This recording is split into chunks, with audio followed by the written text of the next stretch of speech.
Yo soy la doctora Marta Sánchez, residente de tercer año, pues básicamente la gran mayoría de ustedes ya me conocen.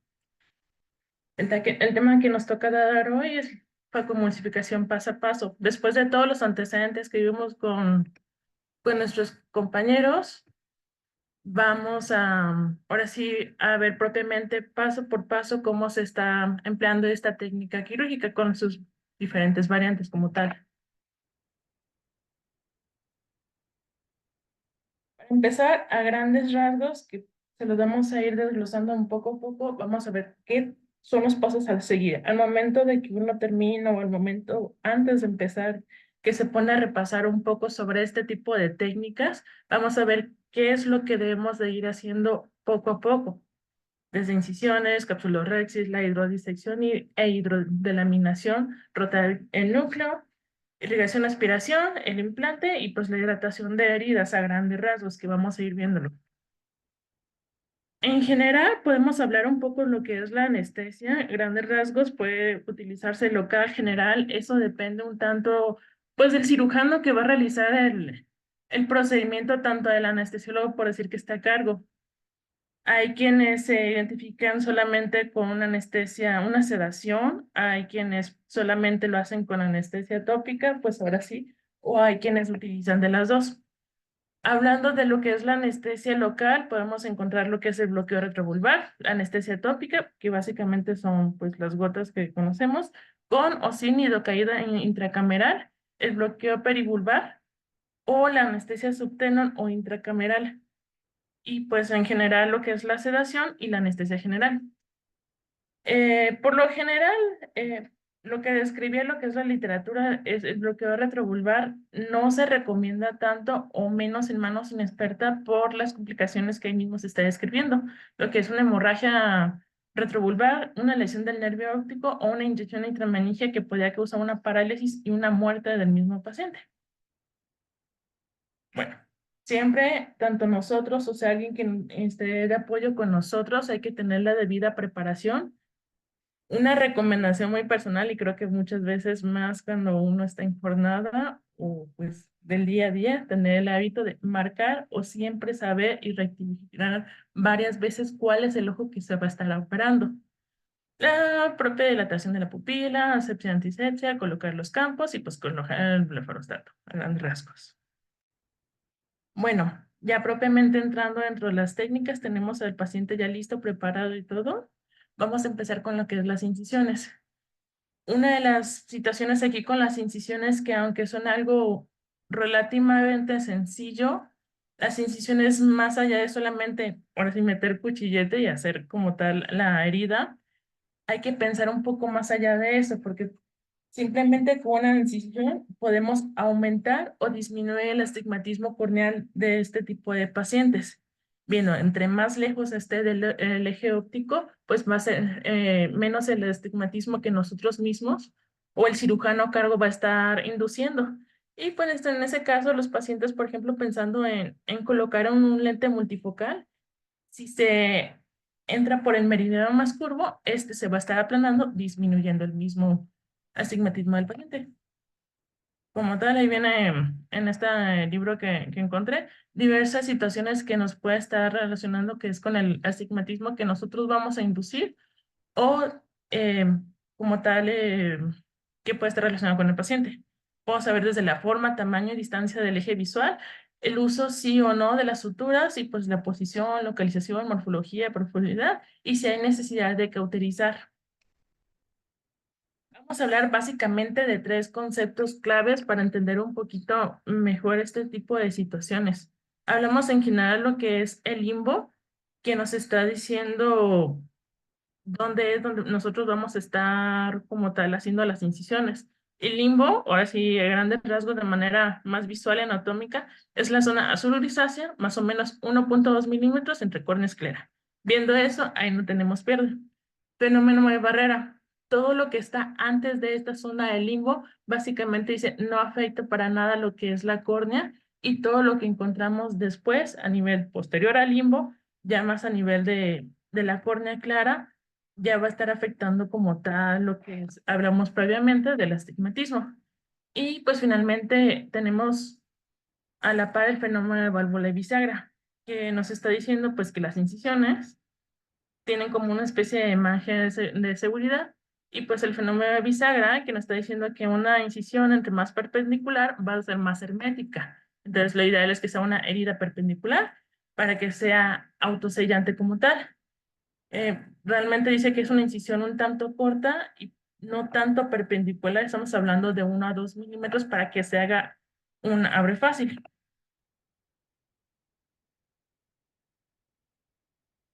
Bueno, uno de los abordajes o una de las situaciones que podemos llegar a tener es, bueno, entramos, pero ¿en qué lado? Se supone, bueno, al menos idealmente, las incisiones más temporales son las incisiones que tienden a ser menos estigmáticas.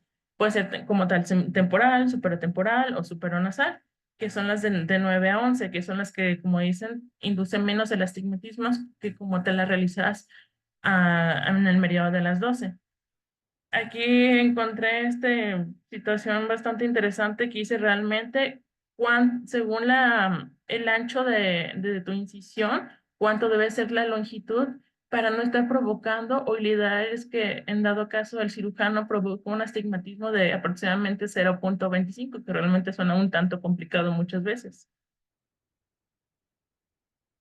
Bueno, ya como tenemos la idea de las medidas y demás y el abordaje que vamos a hacer, ¿con qué nos podemos ayudar nosotros? Tenemos instrumentos de fijación, tenemos en la parte de arriba lo que es un anillo de Thornton, que tenemos de 2 medidas, de 1,3 y 1,6, si no me equivoco.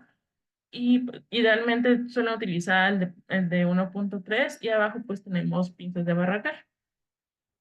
Al momento también hay que empezar un poco en el cuchillete, recordando que al mayor filo, pues vamos a tener un mejor control, mejor capacidad de penetración y pues va a ser más fácil tener nuestro ángulo de ataque.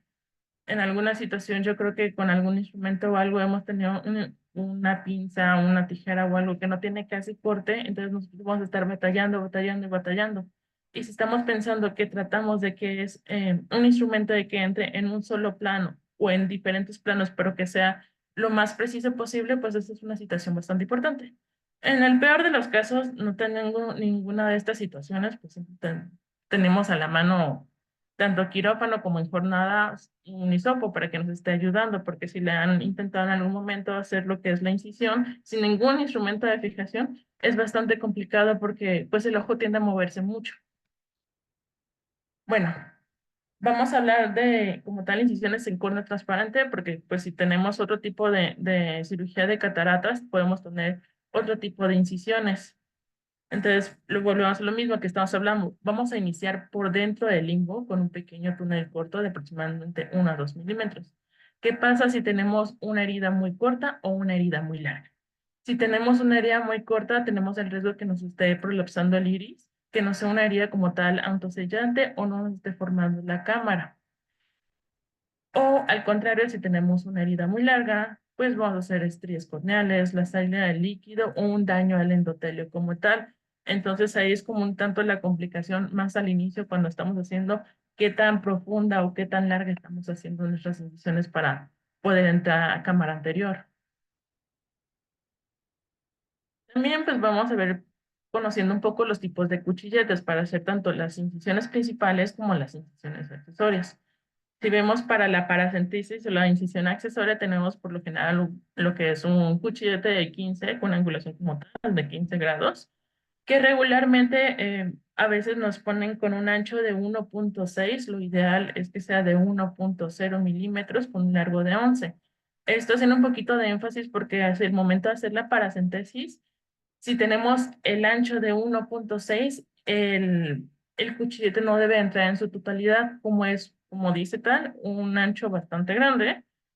Corremos el riesgo de que si entra todo el cuchillete, podemos hacer de que sea una herida muy grande y constantemente tengo una fuga por ahí.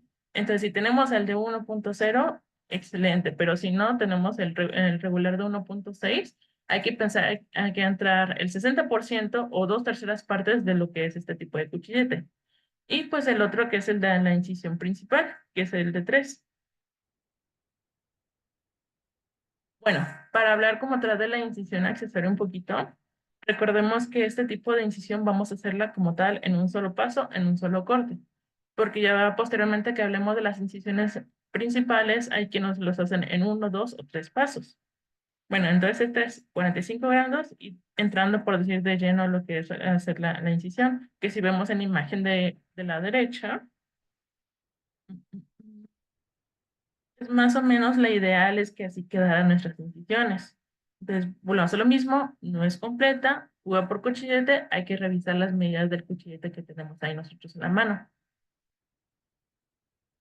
Ya para pensar en lo que es la incisión principal, lo conocemos como una incisión corneal tunelizada. Entonces, igual, vamos a iniciar a nivel de limbo. Tenemos tres pasos, en este caso, que es lo que regularmente nosotros hacemos. Volvemos a lo mismo. Hay quienes lo podrían hacer en un paso, que pues por lo general no es tan común, o quienes los hacen de 2 a 3 pasos.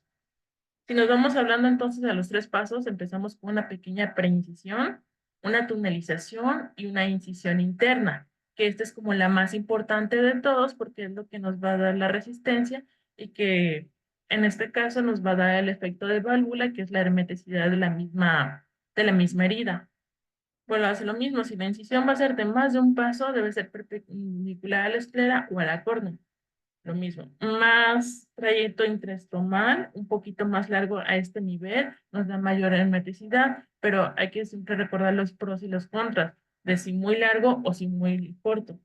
También recordando un poquito de que se me olvidó agregarles ahí, tenemos también una herida muy larga, aparte de que el momento de que entramos, pues no vamos a entrar propiamente en el centro. En el momento de que queremos entrar, hacer por ejemplo la cápsula X o algo por el estilo, nos va a dar más allá del centro y vamos a estar batallando mucho al momento de querer manipular todo lo relacionado con el núcleo.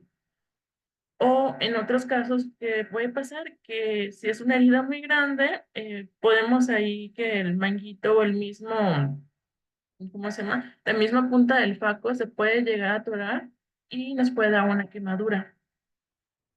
Bueno, ahora sí, un poquito mejor explicado, ya pasito a pasito de la incisión principal.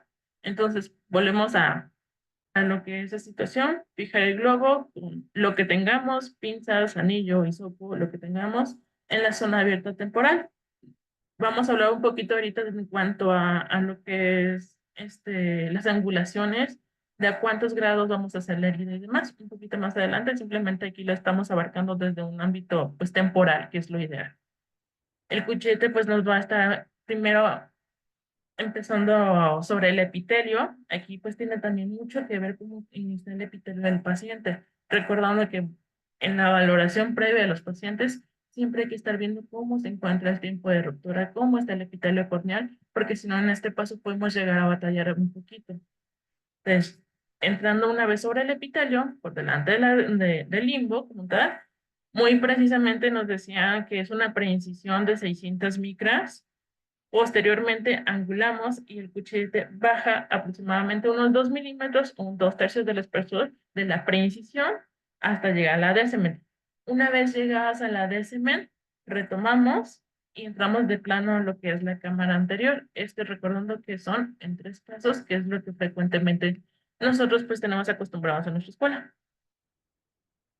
Mira, ese es el último paso, más o menos para que al final pues tenemos ahí la herida que está valvulada y si hacemos una presión hacia abajo pues pueda salir, pero regularmente las fuerzas no permiten la salida del fluido aquí. O lo que decíamos, hay que nos hacen, esta es una incisión como vemos en 2 pasos, simplemente como para que tengan una idea y sepan que también se puede hacer así. Bueno, ahora sí, hablando, bueno, ya sabemos cómo vamos a hacer, cómo vamos a entrar, dónde vamos a hacer nuestras heridas. La localización, una de la otra principal de accesoria, lo ideal es que esté separada por sí en un ángulo de 90 grados, o sea, aquí en la imagen de la derecha. Si vamos a hacer un abordaje superior, la principal lo podemos hacer tanto si entramos ojo derecho como en ojo izquierdo a 135 grados, para la secundaria hacerla a 45 grados. O si hacemos un abordaje en la principal, puede ser a 45 grados si estamos hablando de un temporal superior del ojo izquierdo, o de un temporal inferior de ojo derecho a 190, con una secundaria a 135. Entonces ya vamos que con las mismas heridas podemos aumentar, disminuir el astigmatismo. ¿Qué otra cosa también hay que tener en cuenta? Además del astigmatismo, podemos nosotros mismos inducir aberraciones visuales, como que es coma y tifoide. Esto, pues, haciendo un poco más de énfasis en cuando queremos colocar otro tipo de lentes, como que son los famosísimos lentes premium, que podemos llegar pues a desatar más incomodidad en este tipo de pacientes que por lo general tienden a ser un poquito más exigentes. Bueno, entonces, posición, toda incisión mayor de 3 milímetros, vamos a estar haciendo que el astigmatismo se deslice en contra de la zona donde nosotros estamos haciendo la punción. Si nos vamos a una incisión más horizontal, puede ser una herida más inestable. Si nos vamos a una incisión más vertical, nos va a inducir el astigmatismo, pero pues nada más está ahí. O tenemos esta que se conoce como una incisión oblicua, que es la incisión de Bent, porque va desde 9 a 12, es como un acrónimo, que nos da menos astigmatismo, menos modificación de la curvatura corneal y mejor agudeza visual porque nos da un menor tiempo de rehabilitación. Entonces, lo ideal es que estas incisiones a grandes rasgos, que dice menos de 3 milímetros, pero por lo regular nos dicen que debe ser de 0,1 a 0,2 o de 0,2 a 0,3, mayor que el calibre del cuchillete que estamos utilizando.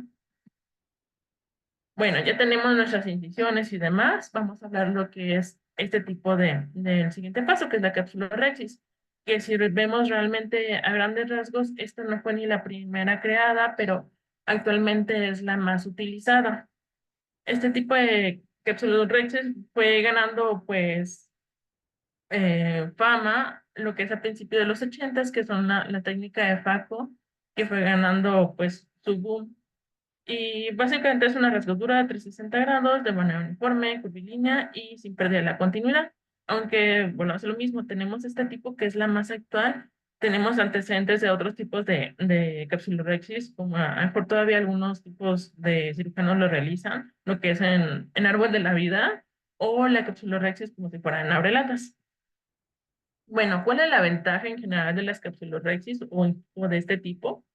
Pues que lo ideal es que nos mantienen lo que es íntegro el saco capsular, que la fuerza mecánica que estamos ejerciendo sobre la zónula para que pensar en el momento de que estamos utilizando toda la fuerza, que es el cristalino, o romperlo, fragmentarlo, es menos. Entonces, entre menos fuerza estamos aplicando, pues menos va a ser el riesgo de una ruptura celular, ya que, pues, como es una cápsula reticular continua, es un círculo idealmente perfecto. La idea es que no tengamos bordes o colgajos, entonces al momento de hacer un circulito perfecto, no vas a tener como pequeños colgajos que al momento de estar manipulando con cualquier otro instrumento se nos puede llegar a correr y nos va a dar periferia. Y bueno, también es una guía que lo que nosotros vamos a utilizar para al momento de colocar nuestro lente intraocular, ver en qué parte va.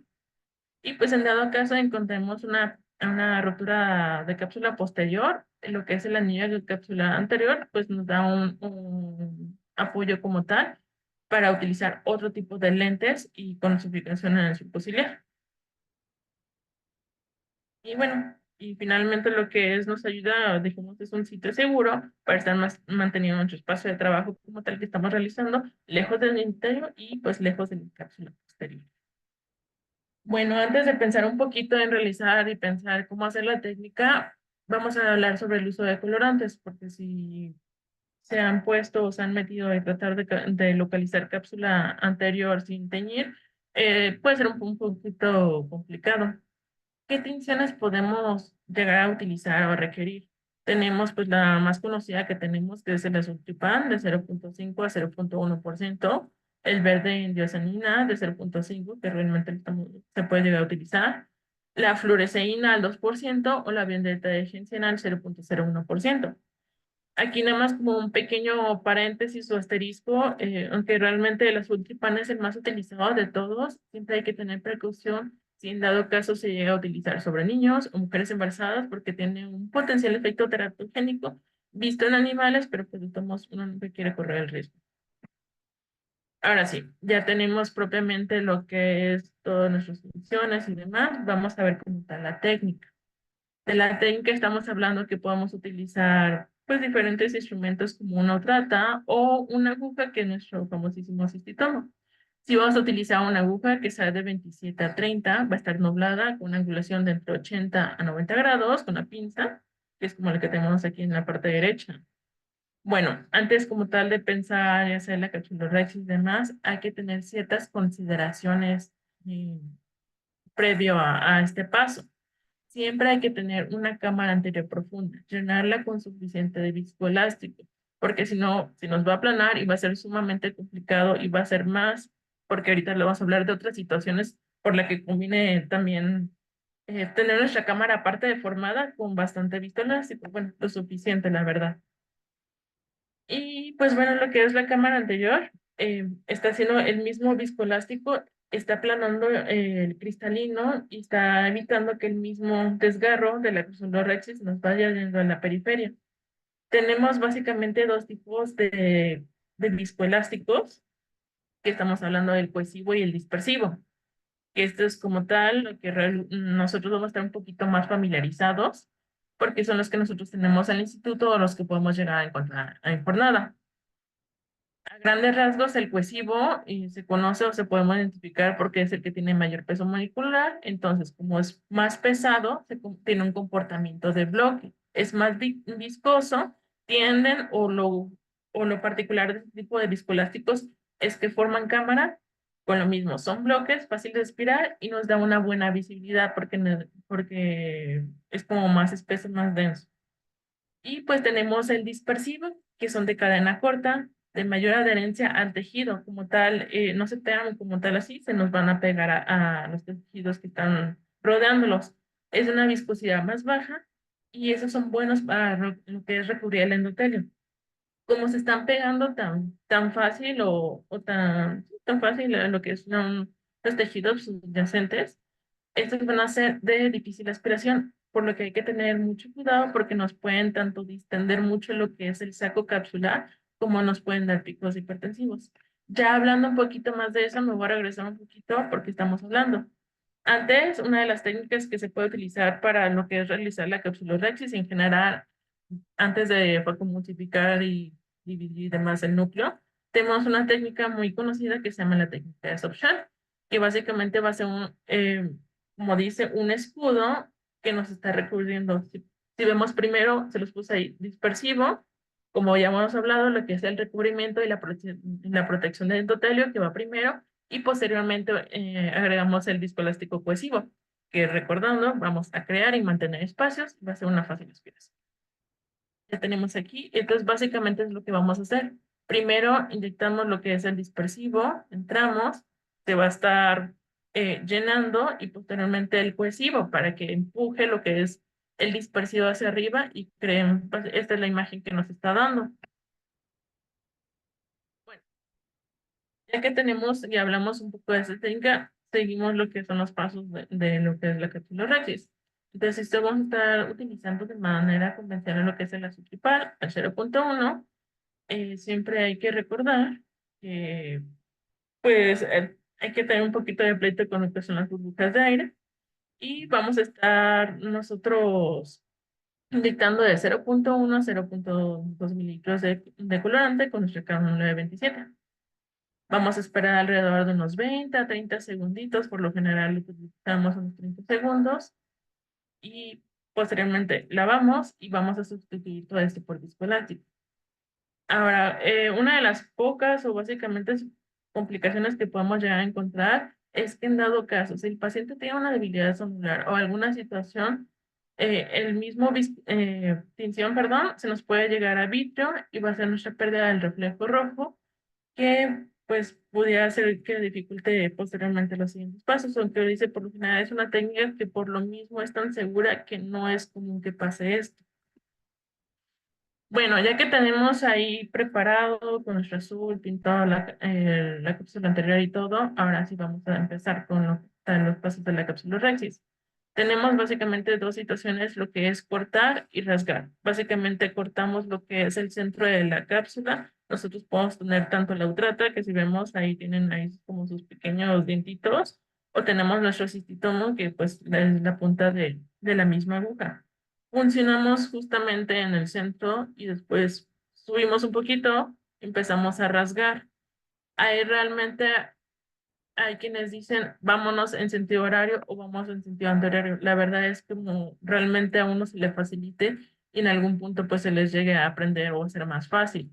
Entonces funcionamos, nos vamos, hacemos un pequeño vector y empezamos poco a poco a jalar. Digo poco a poco porque pues al principio los que hemos sentado a intentar este tipo de paso puede llegar a ser bastante complicado. Entonces, lo que siempre hay que recordar, hay que plegarlo. Siempre tratar de tener nuestro colgajo plano y cerca del borde del desgarro. Es decir, continuamos, hacemos y hacemos pequeños pasos, siempre manteniendo lo más cerca de esta zona para tener mejor control. Y pues dice que realmente lo que son cirujanos principiantes hay que hacer aunque sea pequeños pasos. Vamos a ir de 2 a 3 horarios. Esperamos, desgarro, levantamos y empezamos a hacer ahora sí, nuestro desgarro en sentido horario o antihorario, según nos vamos de poco a poco, porque siempre tenemos lo que son las fuerzas que nos están evitando eh, que todo es lo que les comentar, las fuerzas que actúan sobre el cristalino, lo que es la presión vítrea y la zónula, regularmente lo que hacen es atraer la rex al ecuador. Entonces, esto está haciendo que si no tenemos suficiente viscoelástico o irrigación como tal, nuestra red siempre se nos va a estar yendo a la periferia, que es lo que no queremos por el riesgo de que somos un RCP o una diálisis en el mejor de los casos. Entonces, por eso siempre, siempre, siempre nos vamos de poco a poco y si no nos sentimos seguros, siempre estar poniendo un poquito más de viscoelástico, que no pasa nada. Normas que realmente siempre estamos diciendo, preparación, la cámara bien, muy amplia, siempre estar tratando de flotar en el aspecto de que nunca hay que estar como haciendo presión directamente tanto sobre la incisión subincisional. Ese es un tanto controversial que dice que por lo general se recomienda que empecemos justo debajo de las incisiones, siempre estar rellenando pues los complejos que estén planos y que sean desgarros pequeños si estamos iniciando. Ya posteriormente hay quienes, cirujanos un poquito pues más especializados que nos dicen de hora 9 a hora 12 traten de hacerlo de uno solo, porque si se nos va justamente en estas partes, es más complicado tratar de volver a nuestro patrón circular. Posteriormente seguimos lo que es la hidrodisección e hidrodelaminación, que van de la parte. Básicamente la hidrodisección nos está diciendo, nosotros queremos separar aquí lo que es la cápsula de corteza para podernos posteriormente rotar el núcleo y volvemos al objetivo, disminuir lo que es las fuerzas o el estrés sobre la zona. Entonces vamos a estar inyectando en una cánula de 3, una jeringa de 3, solución sólida balanceada, 1.5 por debajo de la cápsula anterior. Entonces nos van a dar nuestra jeringa de 3 a tope por lo regular, pero no se utiliza lo que son los 3. Y pues la otra parte es lo que es la hidrodelaminación. Entonces, como tal, vamos a estar aquí separando el núcleo del binúcleo. Esto cuando hacemos o cuando se logra hacer este apartado es lo que encontramos un signo bastante evidente que se llama el signo del anillo dorado, que es cuando ya finalmente se separa uno del otro. Esto pues es con la idea de que disminuye el consumo, lo que es ultrasonido, pues facilita la técnica y darnos un poquito más de seguridad al momento de estar fragmentando y emulsificando lo que es el núcleo.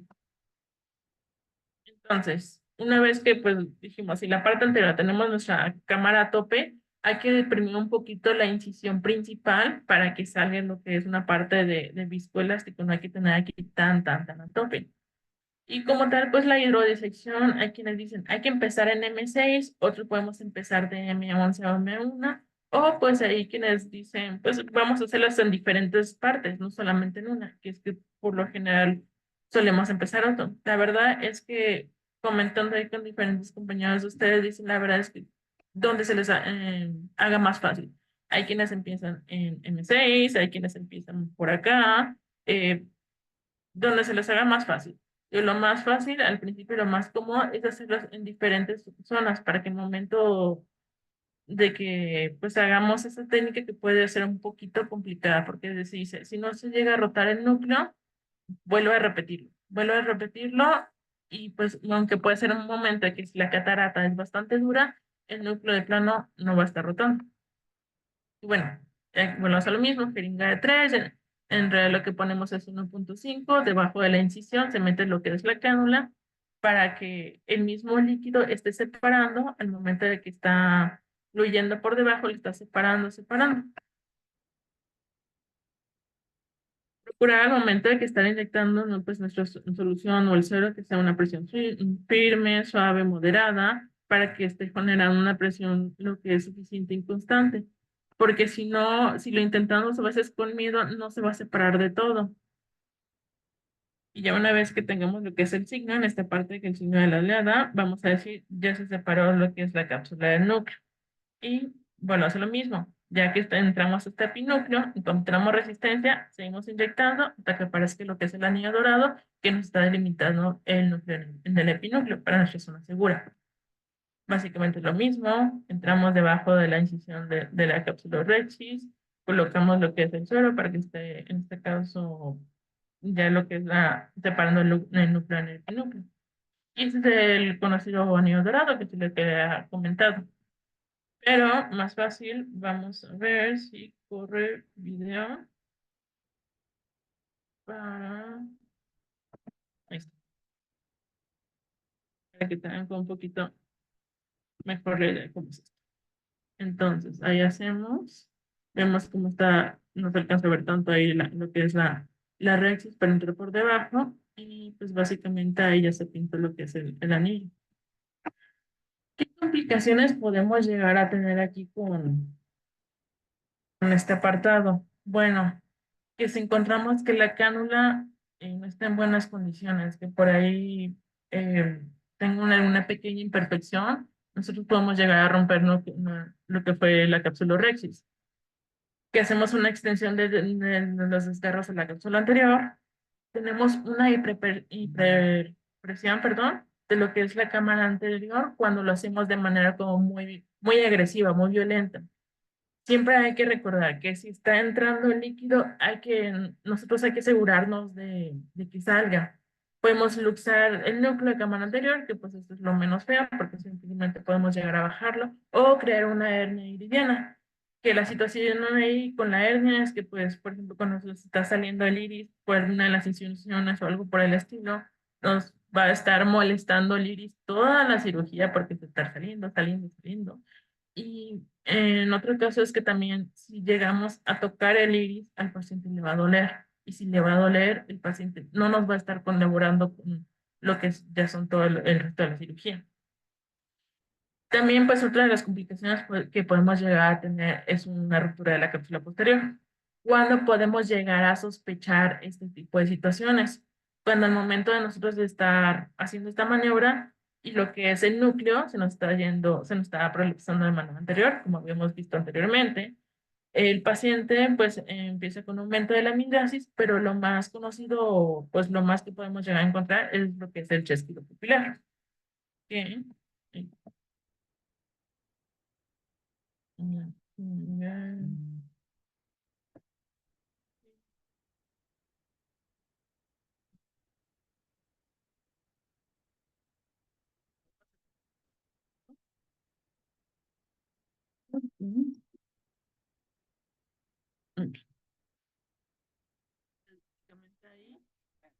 si vemos, básicamente es una contracción muy sutil de lo que es la pupila, que ese es el chasquido pupilar. No me dejaba.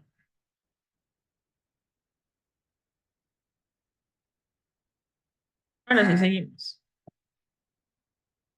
Muy bien, hay que tener precaución en los pacientes con síndrome de pseudoesfoliación por el riesgo de una ruptura de la zónula y tenemos algo que se llama el síndrome de bloqueo capsular, que básicamente dice que pupilas pequeñas, rexis pequeñas o en dado caso cuando son cataratas muy maduras, si nosotros estamos metiendo y metiendo y metiendo lo que es solución, por eso les decía, si va a entrar, hay que asegurarnos de que salga.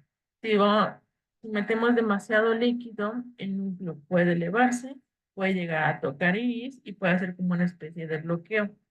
Si se ven básicamente lo que es la cápsula, se puede llegar a ser bastante distendida. Entonces, ¿qué puede llegar a suceder? Y se puede llegar también a romper lo que es la cápsula posterior, aparte de los picos de hipertensión que podemos llegar a tener.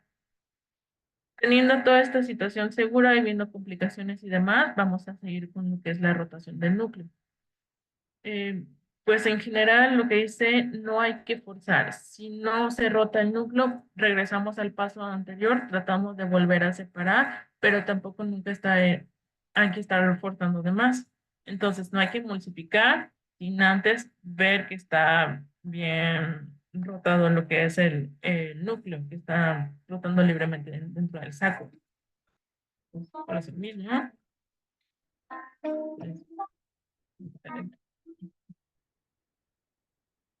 tenemos ahí una pequeña recapitulación, los pasos, tenemos nuestro instrumento, pues en el caso puede ser nuestro chopper, que nos puede estar ayudando. Y pues si vemos en el caso ahí tenemos unas pinzas, volvemos al mismo, si estamos manipulando el ojo sin algún otro aparato, tiende a moverse muchísimo, muchísimo, muchísimo, entonces va a ser un tanto complicado para el cirujano ahí. Entonces como que no rotó bastante bien y volvemos a hacer la misma técnica hasta que rote libremente. Muy bien, continuamos.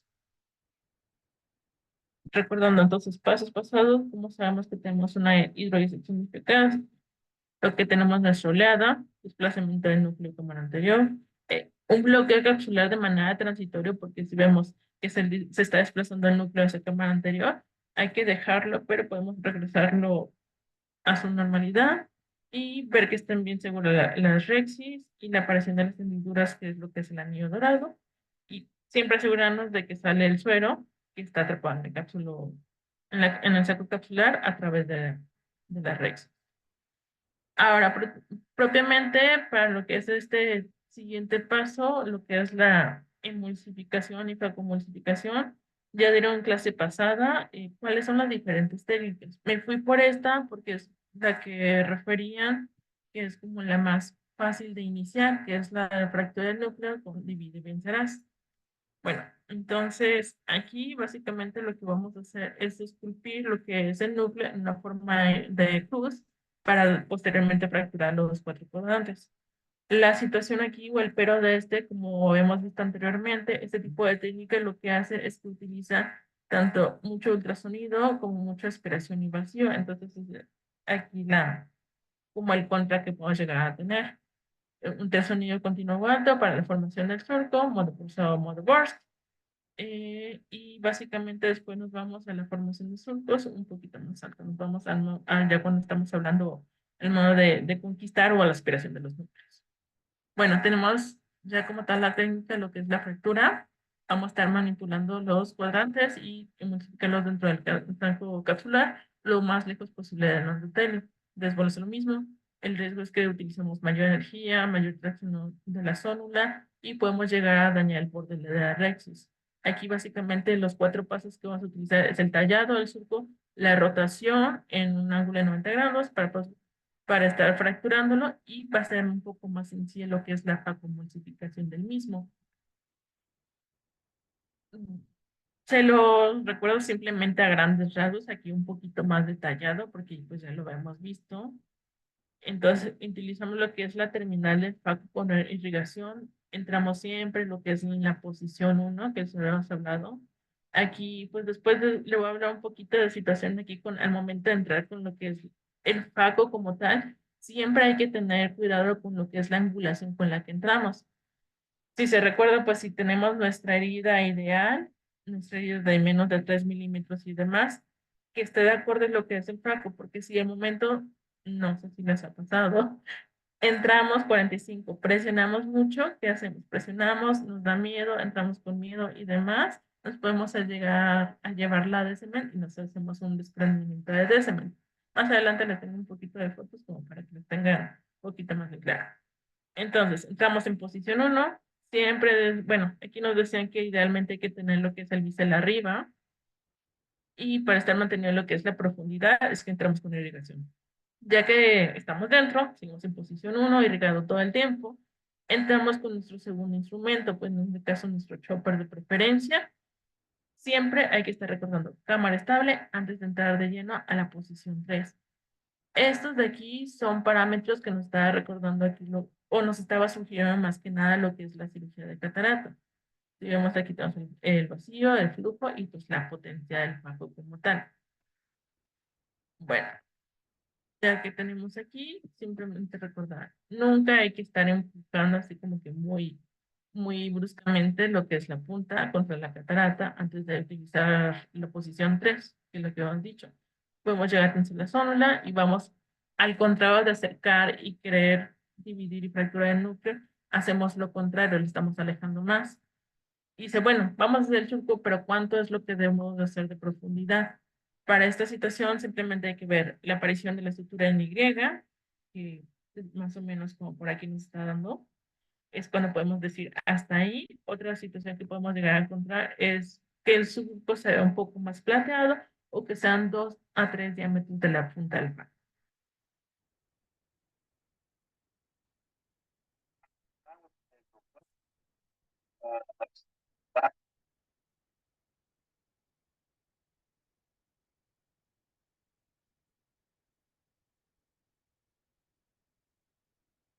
Vamos, entramos y vamos a hacer el esculpido central.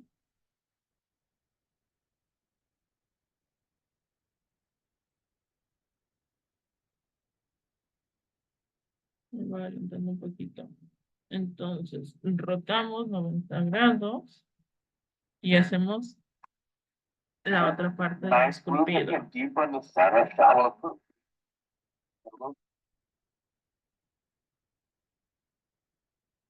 adelantamos un poquito más. Ahora, aquí hay algo importante que a lo mejor no se alcanza a contemplar también. Y es que si no entramos con nuestro chopper lo suficientemente profundo, no se va a poder fragmentar lo que es lo suficiente el núcleo.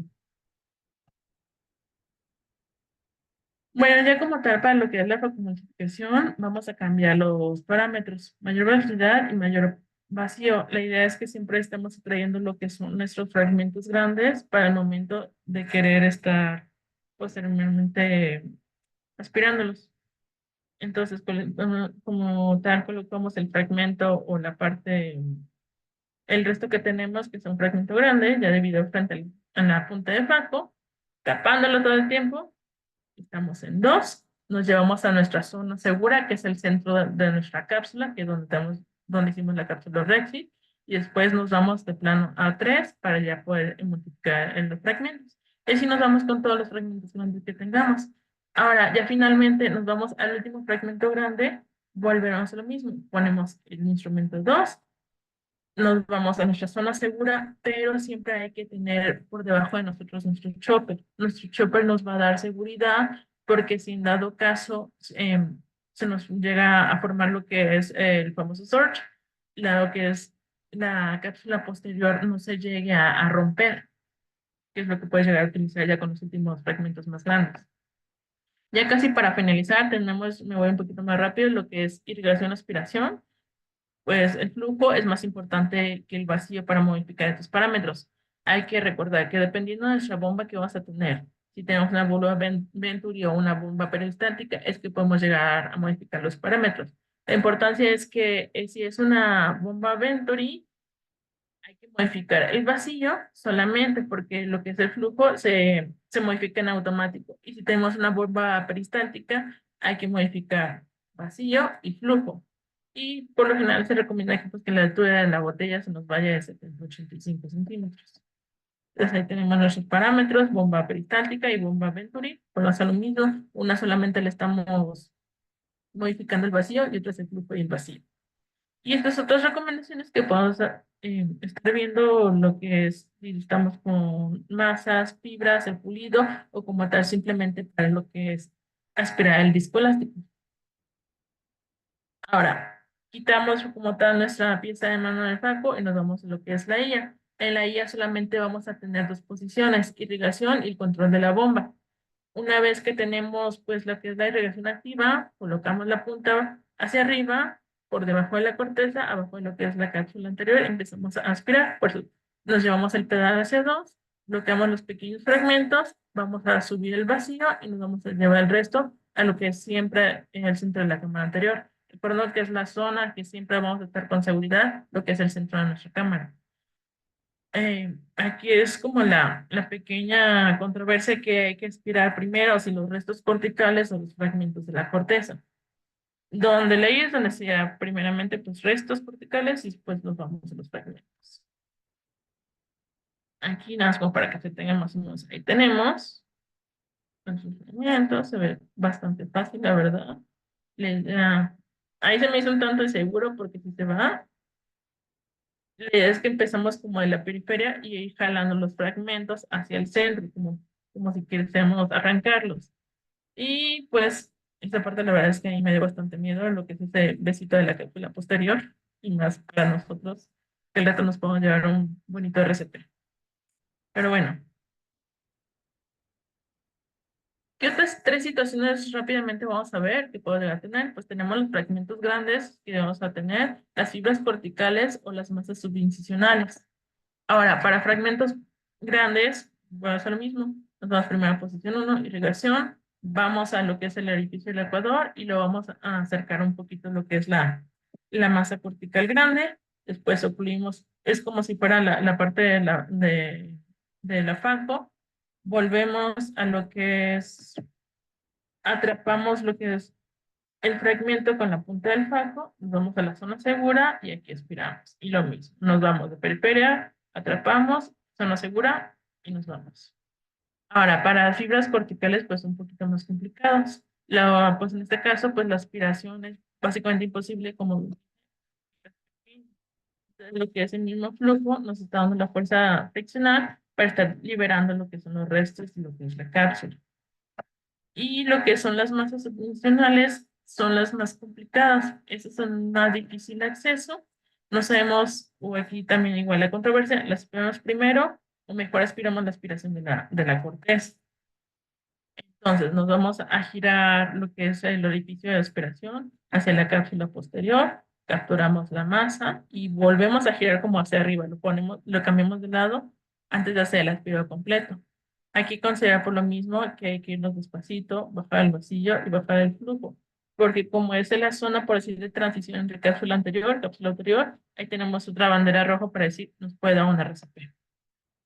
Ya, implantación del lío, siempre, o bueno, en algunas situaciones podemos llegar a lo que es un agrandamiento de la incisión a 3.5 cuando tenemos una herida estable. Hay que colocar el viscoelástico cohesivo cuando nosotros no tenemos la fortuna de tener un lente ya precargado. Esto, de todos modos, hay que, pues, nosotros hay que saber.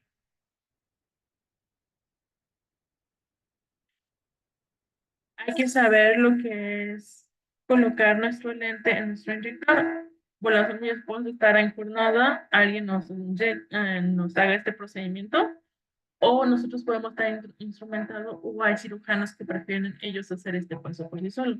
Hay que colocar lo que es su camita de viscoelástico cohesivo. Y aquí muchas veces nos da la paradoja. ¿Cómo colocamos el lente? Se los pongo pues ahí del lado izquierdo. Hay que tener pues lo suficiente. Si hay un exceso del mismo viscoelástico, nos puede desacomodar el lente.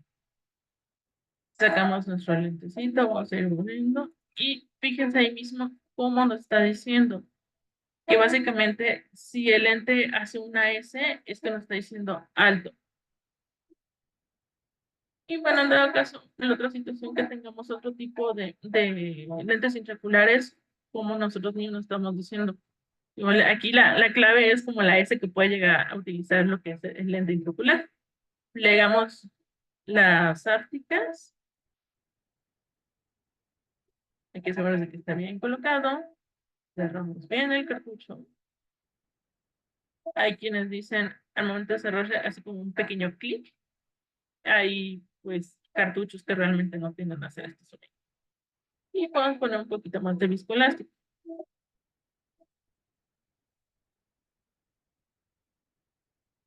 ya finalmente. Ahora, entonces nosotros, antes de entrar como tal a colocar nuestro lente, lo ideal es que purguemos un poquito de lo que es el viscoelástico. Hay que purgar nuestro inyector antes de plano de meternos y meter el lente. ¿Por qué? Porque en algún momento puede ser de que el inyector esté trabado, esté mal puesto o puede que esté tapado. El momento, si nosotros nos confiamos, entramos, inyectamos y pues no sucede, no sale como tal el lente, pues ahí nos vamos a demorar, nos podemos llegar a complicar. ¿Qué complicaciones podemos llegar a tener aquí? Ya lo que les hemos hablado, lo que es el desprendimiento de la membrana de semen, que es de imagen muy bonita a nuestro lado derecho, y básicamente vemos una línea que, que se está separando al intentar en vez de meter el lente, que lo mismo que dijimos al momento de estar manipulando tanto con la IA como con el raco. Un daño al endotelio o dañar nuestra cápsula rectis, un desgarro en la cápsula posterior si entramos muy confiados de plano. Descentramos, colocamos. En dado caso que llegamos a tener de que entramos y queda una áptica por fuera, nos podemos llegar a ayudar con nuestro chopper o para estar agarrándolo de esta parte, tratar de girarlo como para nosotros mismos empujar el lente hacia adentro. Finalmente, ya ahora sí, último paso, se los prometo, lo que es la hidratación de la herida, antes de básicamente dar a nuestro paciente de alta si no tuvo ninguna complicación. Hidratación de la herida, si hablamos entonces en un principio que una herida ideal es una herida autosellante, entonces ¿para qué nos va a servir la hidratación de la herida? La herida como tal, aquí ya hidratada, básicamente nos está diciendo que una hidratación estromal nos da un poquito más de estabilidad de la incisión de lo que es el quirófano a la zona de recuperación. Y pues lo que sabemos, inyectamos nuestra solución salina a nivel del estroma del borde de la herida, siempre verificar el sí.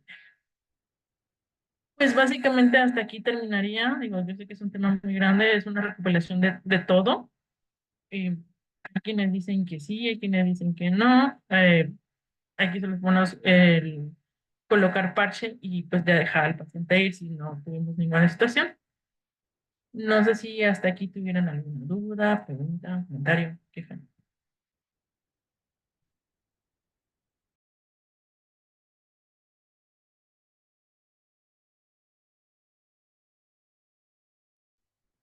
Hola, ¿qué tal? Pues en general la plática estuvo muy bien, pues muy completa. Igualmente, no sé si alguien tiene alguna pregunta o alguna duda. Hola, buenos Una días. pregunta. Bueno, una pregunta. Buenos días, soy Guadalupe. Al momento de colocar el lente, ¿es mejor que una aplicación quede afuera? Porque puede ser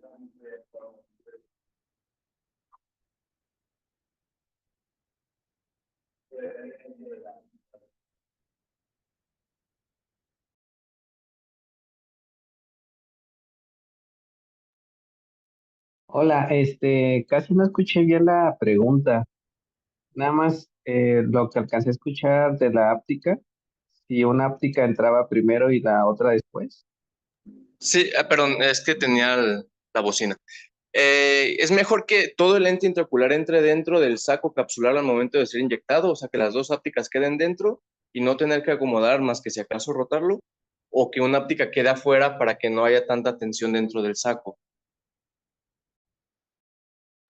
Pues lo ideal es que una óptica entre primero y ya la otra óptica igual que te quede como en cámara anterior para que no hagas mucha presión contra el saco.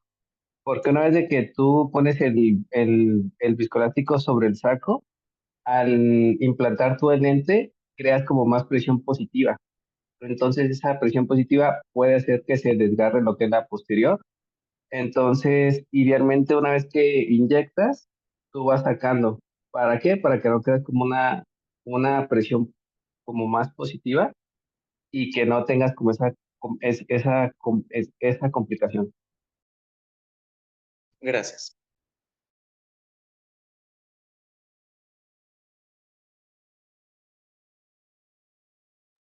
Buenos días, muchas gracias por la clase, la verdad es que estuvo muy buena. Yo solo tengo una pregunta. En cuanto a la parte de las incisiones, estaban hablando de que cuando llegamos a nivel más temporal, pues podemos disminuir un poco el astigmatismo.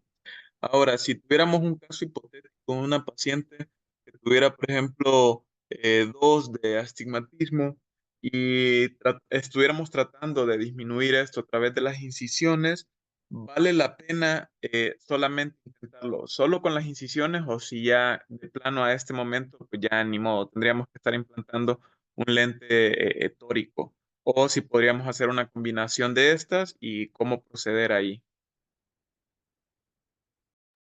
Bueno, ya con un -2, idealmente lo que se requiere ya es un lente tórico.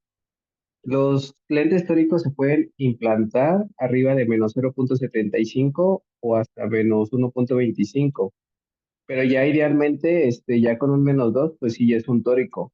Ahora, en este paciente sí se requiere hacer una topografía para ver el tipo de astigmatismo y sobre todo con el cálculo del lente hay que planear lo que es la incisión y calcular lo que es el CIA también.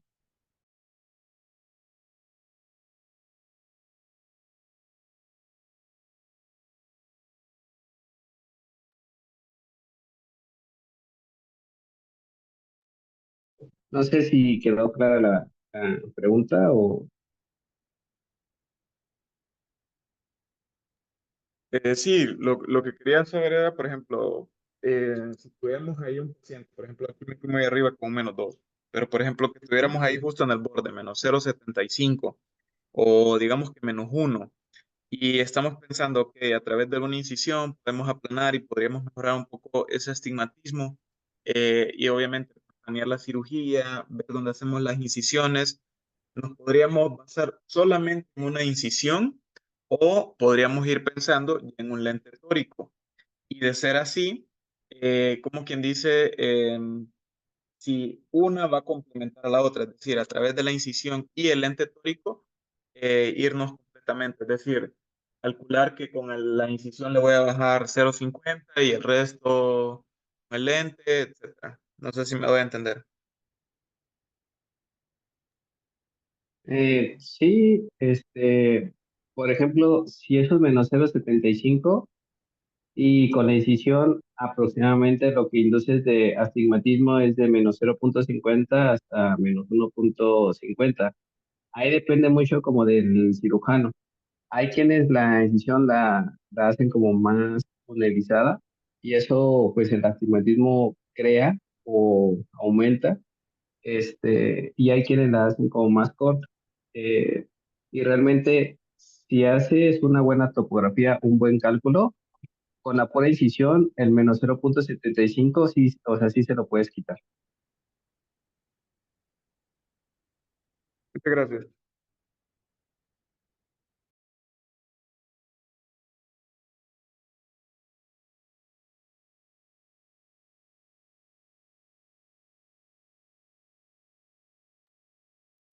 ¿Alguien más? ¿Alguna pregunta, comentario, duda? Víctor, buenos días. A lo que sea lo que tú preguntas, normalmente en los calculadores de lentes tóricos, si tú pones la incisión en el eje más curvo, el calculador ya lo toma en cuenta para darte la toricidad del lente. Si tú modificas la incisión, la toricidad se modifica. Entonces, si tú la haces a 135 y ahí no es el más curvo, pues te va a compensar con el lente el resto del astigmatismo. Pero si la haces en el curvo, ya te baja un poquito como la toricidad que vas a poner. Entonces sí puedes hacer los combinados para poder resolver tu astigmatismo, a lo que según yo sé. Muchas gracias, José. Aquí, ahí depende mucho de qué tipo de astigmatismo tenga y también cuántas dioptrías tenga. Si es muy alta, pues sí es combinado.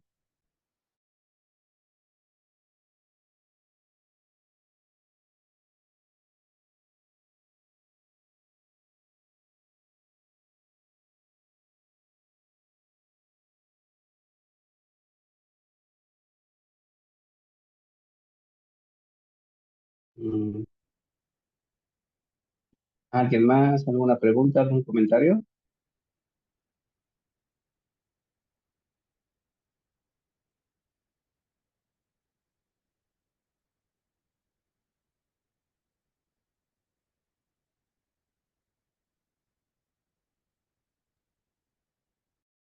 Pues bueno, si no por la hora y si no hay ninguna otra duda, podemos dar por finalizada ya.